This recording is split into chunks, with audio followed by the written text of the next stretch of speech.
যে এরা অমুককে বাতাস দিয়েছে, কেউ কেউ বলেন যে এরা বিভিন্ন রকমের কাজ কাম করেছে।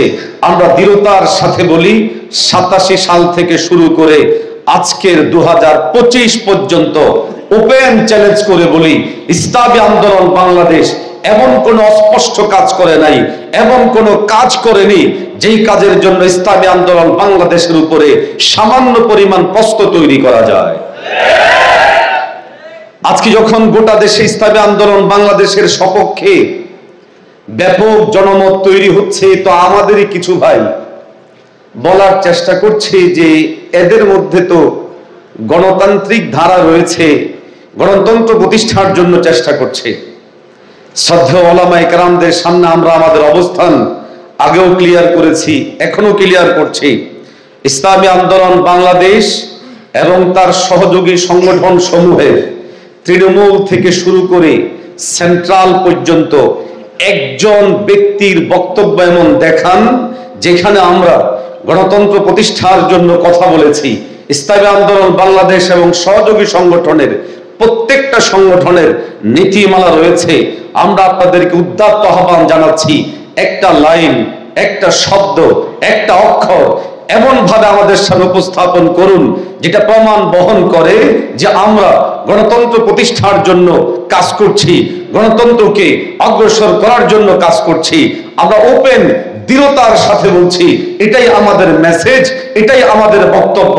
আল্লাহর জমিনে আল্লাহর দ্বীন প্রতিষ্ঠার জন্য, রবের এই জমিনে শরিয়া প্রতিষ্ঠার জন্য সেই ফজলুল করিম রহমতুল্লাহ আলাইহি থেকে শুরু করে আজকের ফয়জুল করিম, রেজাউল করিম সহ আমরা সবাই দ্বীন প্রতিষ্ঠার জন্য চেষ্টা করছি এবং এটাই আমাদের চূড়ান্ত লক্ষ্য। অতএব যারা আমাদের ব্যাপারে বলেন যে আমরা গণতন্ত্র প্রতিষ্ঠার জন্য কাজ করছি, আমরা স্পষ্ট করে বলছি এটা বুহতান, আমাদের বিরুদ্ধে অপবাদ, মিথ্যাচার, প্রোপাগান্ডা। স্পষ্ট করে বলার পরও যদি আপনারা ক্ষান্ত না হন, তাহলে আপনাদের বিষয়গুলোকে উফাউযিদু আমরি ইলাল্লাহ, রবের হাতে ছেড়ে দিলাম। মনে রাখা জরুরি, অতীতেও কেউ এই হক জামাতের ব্যাপারে অপবাদ দিয়ে দিন শেষে সুবিধাজনক কিছু করতে পারেনি। আজকের দিনে যারা অপবাদ দিচ্ছে তারাও আগামী দিনে কোনো সুবিধাজনক কিছু করতে পারবেন না। সম্মানিত হাজিরিন, আমরা অত্যন্ত দুর্ভাগ্যজনক ভাবে লক্ষ্য করছি, আজ যখন গোটা বাংলাদেশে ইসলামী আন্দোলন যখন তার নিজস্ব রাজনৈতিক স্বকীয় চিন্তা এবং স্বকীয় তৎপরতার আলোকে সম্মুখ পানে অগ্রসর হচ্ছে, তো আমাদের যারা রাজনৈতিক বিরোধী শক্তি আছে তারা চেষ্টা করছে আমাদের কিছু দোষ ত্রুটি মানুষের সামনে তুলে আনার জন্য। খুঁজে পাচ্ছে না, তারা চতুর্দিকে তালাশ করছে।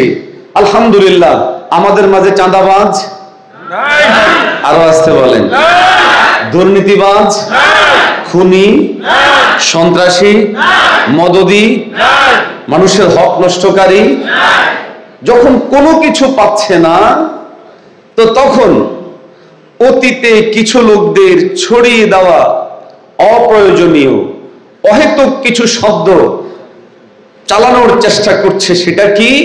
ইসলামী আন্দোলন বাংলাদেশ এবং তার সহযোগী সংগঠন হাত পাখা দিয়ে নাকি কাকে বাতাস দিয়েছে। আমি আমার শ্রদ্ধেয় ওলামায়ে কেরামদের সামনে বিষয়টা পরিষ্কার করা জরুরি মনে করছি। কেন? কারণ হলো, যদি এই কথাগুলো শুধু রাজনৈতিক প্রতিপক্ষের ভাইয়ারা উচ্চারণ করতেন তাহলে আমাদের কথা ছিল না। কিন্তু আমরা দুর্ভাগ্যজনকভাবে লক্ষ্য করছি যারা এই সমস্ত কথাগুলো বলছেন এদের মধ্যে কিছু ওলামায়ে কেরামদেরও নাম আসছে, কিছু ওলামায়ে কেরামদেরও বক্তব্য আমাদের সামনে আসছে। ফলে আমরা শ্রদ্ধার সাথে বিষয়টা পরিষ্কার করছি এবং স্পষ্ট করে আমাদের অবস্থান আপনাদের সামনে ক্লিয়ার করছি। একটি দল অপর আরেকটি দলের দালালি কিংবা অপর আরেকটি দলের দোসর কিংবা অপর আরেকটি দলের রাজনৈতিক দলের সহযোগিতা মৌলিকভাবে দুটো জিনিসকে সামনে রেখে করে। একটি রাজনৈতিক শক্তি আরেকটি রাজনৈতিক শক্তির সহযোগিতা দুটো জিনিসকে সামনে রেখে করে। এক, রাজনৈতিক সুবিধা ভোগ। দুই, অর্থনৈতিক সুবিধা ভোগ।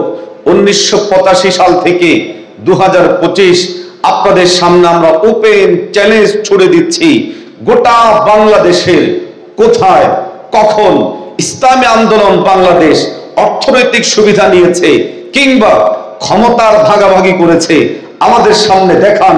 56,000 বর্গ মাইলের 1 ইঞ্চি মাটিতেও নিছক শুধু অপবাদ দেওয়া ছাড়া স্পষ্ট কোনো প্রমাণ আগেও কেউ দেখাতে পারেনি, আজকেও কেউ দেখাতে পারবে না। ইনশাআল্লাহ ইসলামী আন্দোলন বাংলাদেশ যেভাবে অগ্রসর হচ্ছে, সর্বশেষ পর্যন্ত কোনোদিন এই জিনিস প্রমাণ করতে পারবেন না।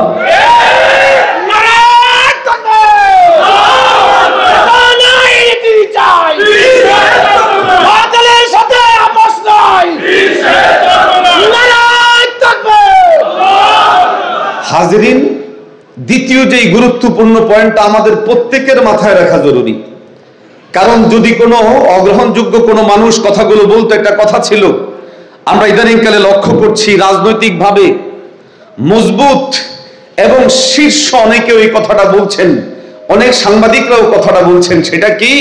ইসলামী আন্দোলন বাংলাদেশ বিগত সময়টাতে ফ্যাসিস্টের যতগুলো নির্বাচন ছিল সমস্ত নির্বাচনগুলোতে অংশগ্রহণ করেছে। এই পয়েন্টটা খুবই গুরুত্বপূর্ণ। আমি প্রত্যেককে বলবো এটা আপনারা লিখে নেন, মানুষের মাঝে বিষয়টা ছড়িয়ে দেন। আমরা স্পষ্ট করে বলছি, ফ্যাসিস্টের সময়ে হওয়া যতগুলো নির্বাচন ছিল, 14 নির্বাচনে ইসলামী আন্দোলন বাংলাদেশ অংশগ্রহণ করেনি, 24 নির্বাচনে ইসলামী আন্দোলন বাংলাদেশ অংশগ্রহণ করেনি, 18 নির্বাচনে ইসলামী আন্দোলন বাংলাদেশ অংশগ্রহণ করলেও দুপুরের আগেই ইসলামী আন্দোলন বাংলাদেশ সেটা বর্জন করার মাধ্যমে তার অবস্থান ক্লিয়ার করে দিয়েছে। সুতরাং যারা বলেন ইসলামী আন্দোলন নির্বাচনে অংশগ্রহণ করে অন্যদেরকে বৈধতা দিয়েছে, আমরা স্পষ্ট করে বলি, মিডিয়ার এই যুগে, আধুনিক এই যুগে, তথ্য প্রযুক্তির এই যুগে চাপাবাজি করা যাবে, কিন্তু কোনো জিনিস প্রমাণ করা যাবে না। এখন তারা আমাদেরকে খাটো, ছোট এবং প্রশ্নবিদ্ধ করার জন্য বলেন যে বিভিন্ন স্থানীয় নির্বাচনগুলোতে আপনাদের লোকজন অংশগ্রহণ করেছে। আমি আপনাদেরকে প্রশ্ন করি, আপনার ইউনিয়নে যারা অংশগ্রহণ করেছে তাদের মধ্যে কি বিএনপির লোক ছিল না? জামাত ইসলামের লোক ছিল না? অপরাপর দলের লোকজন ছিল না? অতএব এই সমস্ত অপবাদ দিয়ে ইসলামী আন্দোলন বাংলাদেশকে কোনো অবস্থাতেই প্রশ্নবিদ্ধ করা যাবে না। স্থানীয় নির্বাচন কোন সরকারকে বৈধতা দেয় না, জাতীয় নির্বাচনের মাধ্যমেও ইসলামী আন্দোলন কাউকে বৈধতা দেয় নাই। ইসলামী আন্দোলন বাংলাদেশ বিগত সময় তাতে নিজস্ব অবস্থান নিয়ে, স্বকীয়তা নিয়ে অগ্রসর হয়েছে। ইনশাআল্লাহ আমরা দৃঢ়তার সাথে বলছি, ইসলামী আন্দোলন বাংলাদেশ সম্মুখপানে অগ্রসর হবে। কেউ কেউ নতুন এক শব্দ চয়ন করছেন, অমুক দলকে ইসলামী আন্দোলন প্রতিষ্ঠা করে। আরে ভাই, এই সমস্ত ফালতু চিন্তাবাদ দেন। ইসলামী আন্দোলন বাংলাদেশ কাউকে আগে বসায়ও নাই, উঠায়ও নাই। ইসলামী আন্দোলন বাংলাদেশ নিজস্ব রাজনৈতিক স্ট্যান্ড নিয়ে চলছে, আগামীর দিনেও চলবে। দিন শেষে ইসলামকে